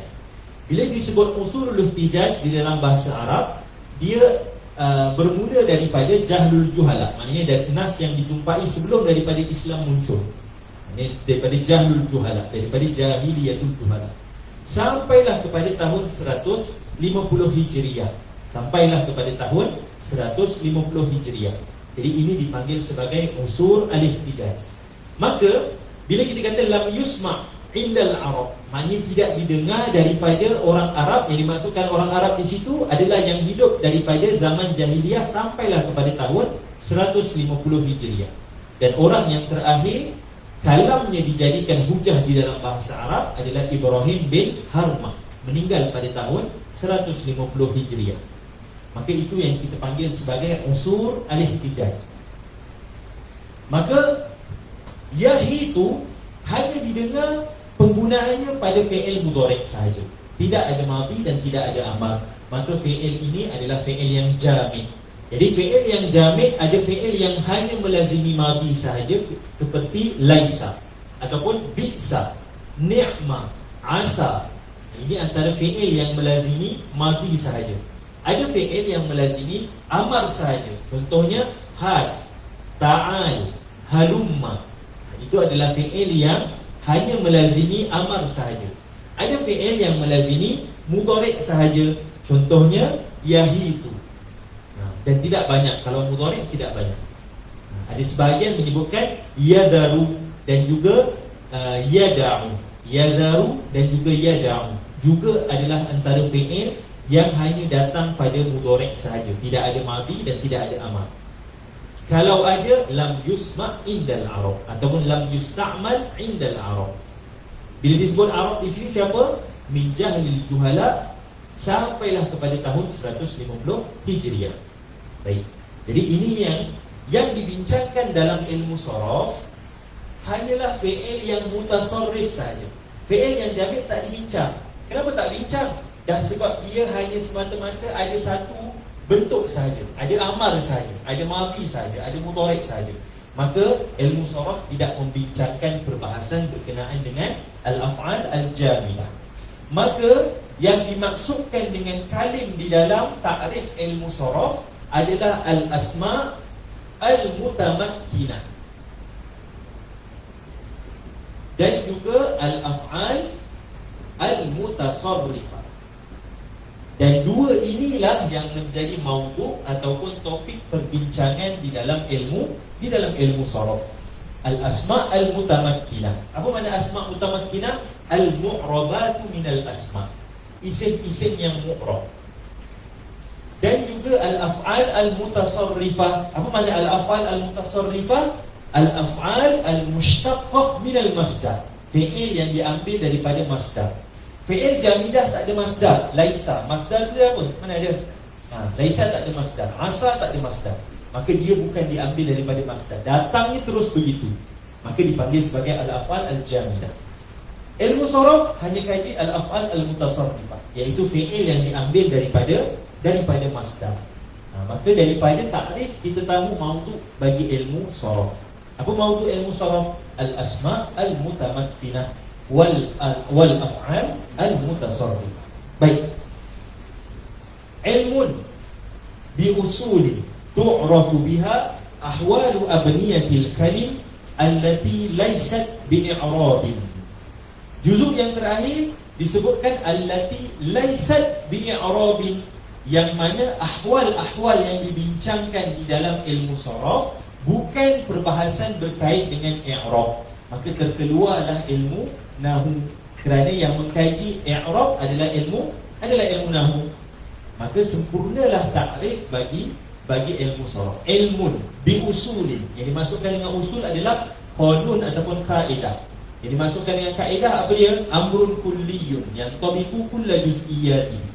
Ini dia adalah perkara umum yang berada di bawahnya, yang tandariju tahtahu juz'iyat. Dia ada juz'iyat. Kalau siapa yang belajar mantik, kita ada perbincangan kulli dan juz'i. Kulli maknanya apa? Ma yufhimu al-ishtirak, yang boleh terima perkongsian. Juz'i ni yang duduk di bawah kulli. Maka kaedah adalah benda kulli, di bawahnya adalah juz'iyat. Kalau dalam nahwu kita kata bahawa contohnya kaedahnya apa? Kullu fa'ilin marfu'un. Setiap fa'il marfu'. Maka kalau kita jumpa ja'a Zaidun, confirm Zaid adalah Zaid marfu'. Sebab apa? Sebab Zaid fa'il. Darabtu Zaidan, confirm tu yang ada pada darabtu tu, dhamir tu adalah duduk pada tempat rafa' sebab dia fa'il. Ja'at Hindun, confirm Hindun adalah marfu' sebab dia duduk tempat fa'il. Maka itu yang kita panggil amrun kulli, kaedah ataupun qanun, usul. Tu'rafu biha ahwalu abniyatil kalim. Ahwal abniyatil kalim dalam ilmu sharaf antaranya adalah al-i'lal, al-ibdal, al-idgham, al-imalah, al-hasf, al-iltiqa'u sakinain dan seterusnya daripada ahwal abniyatil kalim. Cuma yang kita bincang khusus di dalam matan bina adalah idgham sahaja. Sebab perbahasan i'lal dan ibdal adalah perbahasan yang panjang. Kalau ada di kalangan kita yang kuliah lughah Arabiah, dia akan bincang ilmu i'lal dan ibdal pada tahun 3 dan tahun 4. Khusus satu tahun tu i'lal sahaja, satu lagi tahun tu ibdal sahaja. Baik. Apa tadi? Ahwal abniyatil kalim. Jadi masukkan dengan abniyah adalah ibaratun an adadil hurufil murattabah wa harakatuha al-muayyanah wa sakanatuha ma'atibari al-hurufil zaidati wal asliyati kullun fi mawdi'ihi. Jadi bina'ul kalimah sama dengan makna waznul kalimah, sama dengan makna siratul kalimah, sama makna zinatul kalimah, sama makna mizanul kalimah. Abniyatil kalim. Al-kalim di sini yang dimaksudkan adalah al-asma al-mutamakkinah wal af'al al-mutasarrifah sahaja. Huruf tak dibincang, al-asma' ghair mutamakkin tak dibincang, al-af'al al-jamidah tidak dibincang. Jadi subjek perbincangan ilmu sharaf lebih tertumpu, berbeza dengan nahwu. Nahwu kajiannya apa? Al-kalimatul arabiyyatu min haisul i'rab wal bina. Maka perbincangan selain daripada asma' mutamakkinah juga dibincang dalam ilmu nahwu. Tetapi sharaf tidak. Sharaf khusus pada dua sudut kajian sahaja. Al-af'al al-mutamakkinah al-af'al al-mutasarrifah wal asma' al-mutamakkinah. Baik. Dan yang terakhir sekali, allati laysat bi'a'rabin, terkeluarlah ilmu nahwu. Kerana nahwu mengkaji i'rab, iaitu ahwali awakhiril kalim. Adapun saraf mengkaji keseluruhan daripada kalimah, daripada awal sampailah akhir. Daraba keseluruhan, dot, ra dan ba dikaji dalam ilmu saraf. Tetapi dalam ilmu nahwu hanya bincang ahwal ba sahaja. Daraba. Jadi kita i'rab daraba tu apa? Fi'lun madhi mabniun 'ala fathi. Kita bincang yang belakang. Tapi ilmu saraf keseluruhan kalimah itu. Baik. Dan yang terakhir sekali adalah faedah mempelajari ilmu saraf. Disebutkan bahawasanya kajian ilmu saraf faedahnya untuk dhabtul mufradat, untuk dobitkan, untuk apa? Dipanggil untuk pastikan setiap kalimat itu datang dengan penggunaan yang tepat. Untuk dhabtul mufradat. Sebab kajiannya pada mufradat, bukan murakkabat. Kita dah sebut tadi, saraf hanya kaji mufradat. Ilmu sarfi yabhasu anil mufradat. Baik, jadi kajiannya pada mufradat saja. Maka faedah mempelajari ilmu saraf untuk dhabtul mufradat. Yang kedua, antara yang lain adalah bahsul mufradat fil ma'ajim. Untuk bantu kita bagaimana kita nak gunakan kamus untuk mencari kalimat. Sebab apa? Sebab dalam ilmu saraf kita bezakan mana satu huruf asliyah, mana satu huruf zaidah. Dan mu'jam ataupun kamus-kamus ada penggunaan yang berbagai. Ada kamus yang ditulis disusun mengikut huruf yang pertama. Kalau kita nak cari zahaba, maka cari huruf zal. Tapi ada kamus yang disusun dengan huruf yang terakhir. Jadi nak cari zahaba, cari bab apa? Babul ba. Tak boleh cari zal tak akan jumpa. Jadi setiap kamus ada ciri-ciri tertentu. Ada yang guna akhir kalimah, ada yang guna awal kalimah. Dan ada juga penggunaan-penggunaan yang lain dengan jenis-jenis kamus yang berbeza. Baik. Kemudian yang terakhir ataupun antara yang kita boleh sebutkan faedah mempelajari ilmu saraf kerana alaqahnya kuat dengan ilmu balaghah. Kerana alaqahnya kuat dengan ilmu balaghah, iaitu apa? Ilmu saraf antara yang membantu untuk menentukan fasahatul kalimah. Untuk menentukan fasahatul kalimah. Kerana dalam perbahasan balaghah, iaitu perbahasan fasahatul kalimah, antara aib yang datang di dalam fasahatul kalimah adalah mukhalafatul qiyas. Yang dimaksudkan dengan mukhalafatul qiyas adalah mukhalafatul qanunis sarfi, bercanggah dengan qanun yang ada dalam ilmu saraf. Maka ilmu saraf membantu kita untuk memahami ataupun untuk untuk menghindari perkara-perkara yang menyebabkan fasahatul kalimah tidak terhasil ataupun menghilangkan fasahatul kalimah. Jadi dengan ilmu saraf dapat kita jaga sesuatu kalimah daripada hilang fasahah, iaitu pada aib dari sudut sirah sesuatu kalimah, iaitu perbahasan berkenaan dengan mukhalafatul qiyas. Kemudian antara yang boleh kita sebutkan faedah mempelajari ilmu saraf adalah menjaga lisan kita daripada salah dalam berkata-kata ataupun menjaga tulisan kita daripada salah dalam penulisan. Maka itu juga antara faedah yang besar di dalam ilmu saraf. Kerana dengan ilmu saraf kita tahu nak guna kalimat itu ataupun untuk tukar kalimah itu kepada makna yang lain. Kita nak kata kita telah pukul seseorang pada waktu yang lepas, maka kita kata darabtu. Kita nak kata kita sedang pukul, kita kata adrib. Kita nak kata suruhan kepada pukul, maka kita kata idrib. Kita nak sifatkan seseorang dengan pukulan, maka kita kata darib. Maka semua ini perbincangan yang dibincang dalam ilmu saraf. Dan ilmu saraf juga menyebabkan kita boleh, antara yang paling besar sekali faedah mempelajari ilmu saraf, kita dapat memahami Al-Quran dengan baik. Kerana apa? Kerana dalam Al-Quran kadang-kadang didatangkan sesuatu kalimah itu dengan penggunaan isim fa'il. Tiba-tiba digunakan dengan penggunaan sifat musyabbah. Jadi antara dua tu ada perbezaan, ataupun ada sir, ataupun ada rahsia di sebaliknya. Maknanya kalau guna fa'il, maka dia menunjukkan kepada sifat pada hal ataupun pada waktu itu.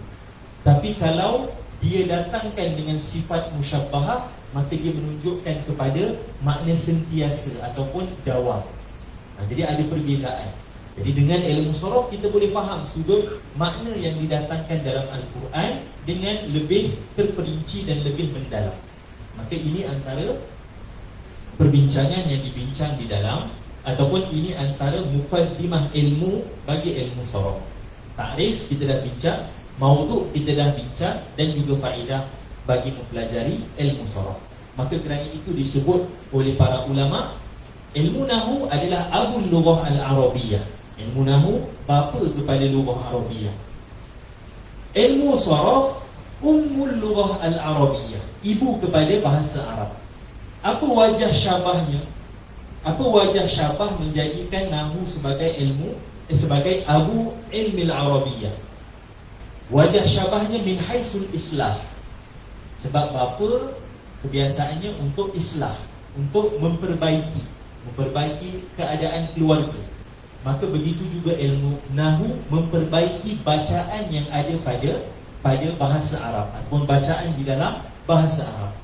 Jadi wajah syabah menjadikan nahu sebagai abul lughah arabiyah min haisul islam.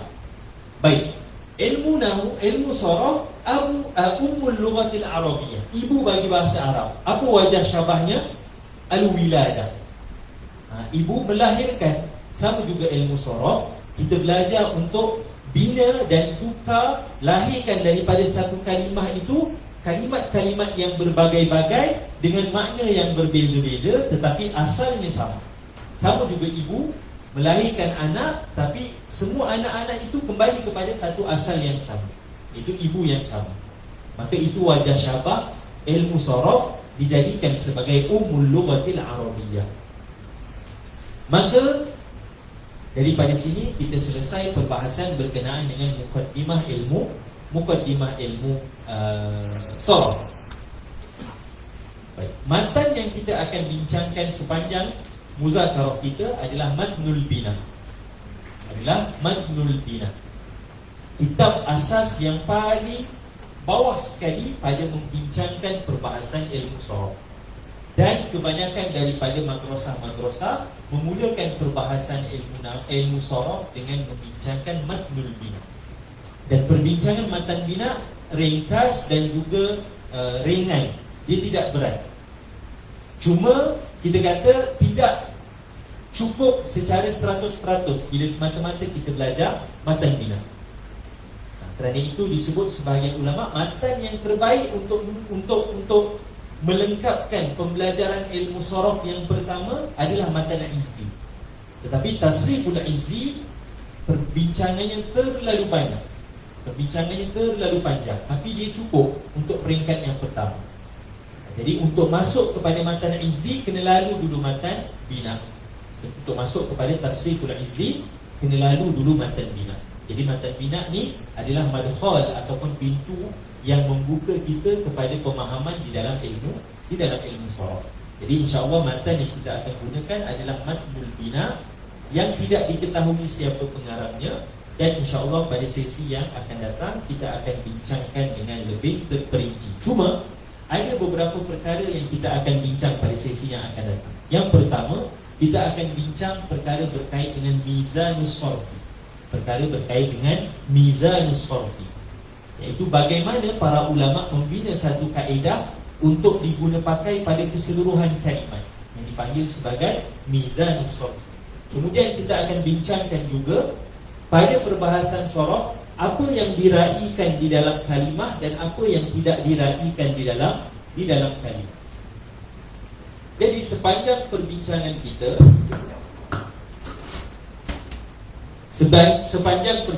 kita, ada beberapa kitab yang saya boleh cadangkan sebagai rujukan yang asas. Yang pertama, kitab Durusul Af'al, Durusul Tasrif. Kitab Durusul Tasrif karangan Syekh Muhammad Muhyiddin Abdul Hamid. Ini kitab pertama, penting untuk semua ada kitab ni. Penting ada kitab ni. Tak boleh beli, PDF aja, jangan risau. Kitab-kitab yang saya sebut ni semua PDF aja. Kitab yang kedua adalah Tasriful Af'al. Tasriful Af'al karangan Syekh Abdul Hamid Antar. Karangan Syekh Abdul Hamid Antar. Dan kitab yang terakhir sekali, kitab yang ketiga adalah Al-Mughni. Al-Mughni fi Tasrifil Af'al. Al-Mughni fi Tasrifil Af'al. Kitab yang pertama Durusul Tasrif ada cetakan Darul Qala'id dan ada cetakan lain dah sekarang. Kitab yang kedua Tasriful Af'al ada cetakan Al-Arwiqah. PDF pun ada juga. Kalau cari memang jumpa. Dan kitab yang terakhir Al-Mughni fi Tasrifil Af'al cetakan Darul Hadis karangan Syekh Muhammad Uwaidah. Syekh Muhammad Uwaidah atau Udaimah. Antara dua tu. Syekh Muhammad Uwaidah ataupun Udaimah. Saya terbuka. Yang cetakan yang terakhir sekali, yang ketiga ni ada cetakan Darul Hadis. Jadi tiga kitab ni kitab yang membantu kita untuk memahami apa yang kita bincang di dalam Matnul Bina. Jadi tiga kitab ni perlu kita jadikan sebagai bacaan, sebagai kitab mutalaah. Maksudnya apa yang kita bincang dalam muzakarah kita, saya hanya khususkan ataupun saya hanya buat ringkasan yang mudah untuk kita faham. Tetapi pendetilan pada kitab-kitab yang kita sebutkan tadi. Jadi tiga kitab ni penting untuk ada. Matan Bina sebagai matan yang kita gunakan untuk lalu setiap perbahasan ilmu saraf. Kitab-kitab ini rujukan. Bila kita balik ataupun bila kita nak murajaah balik, maka buka kitab-kitab yang saya sebutkan ini. Tiga kitab. Jadi cukup tiga kitab ini untuk peringkat pertama untuk memahami ilmu saraf. Baik. Wallahu ta'ala a'la wa a'lam. Ada soalan? Ini hal baru kelas pertama. Soalan yang tadilah. Tapi macam saya sebutkan, sebelum daripada sempat lagi, sebelum pergi minggu depan, maknanya baca dulu Matan Bina daripada awal sampailah akhir. Cuba taksimkan apa yang ada ataupun apa yang dibincangkan di dalam Matan Bina sebelum kita bahaskan satu persatu dalam kelas. Wallahu ta'ala a'la wa a'lam. Wa sallallahu ala sayyidina Muhammad wa ala alihi wa sahbihi wa sallam. Allahumma salli afdal salatin ala as'ali makhluqatika sayyidina Muhammad wa ala alihi wa sahbihi wa sallim adada ma'lumatika wa midada kalimatika kullama dhakaraka dhakiruna wa ghafala 'an dhikril ghafilun. Allahumma salli afdal salatin ala as'ali makhluqatika sayyidina Muhammad wa ala alihi wa sahbihi wa sallim adada ma'lumatika wa midada kalimatika kullama dhakaraka dhakiruna wa ghafala 'an dhikril ghafilun. Allahumma salli afdal salatin ala as'ali makhluqatika sayyidina Muhammad wa ala alihi wa sahbihi wa sallim adada ma'lumatika wa midada kalimatika kullama dhakaraka dhakiruna wa ghafala 'an dhikril ghafilun.